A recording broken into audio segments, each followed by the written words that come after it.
এই বছৰত আমি শহীদ কনকলতা বিশ্ববিদ্যালয়ৰ কাম আমি আৰম্ভ কৰিম।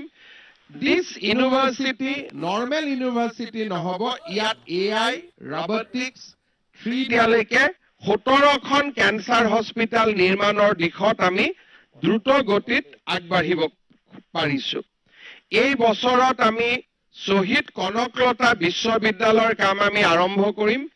This university normal university নহব, ইয়াত AI, robotics, 3D, AR, VR যি নতুন সাবজেক্টস আছে, এই সাবজেক্টৰ ওপৰত কনসেন্ট্ৰেট কৰি গহপুৰত কনকলতা বিশ্ববিদ্যালয় স্থাপনৰ কাম আমি এই বছৰত আৰম্ভ কৰিম with an investment of 400 crores, and this will be a new technology university for state of Assam.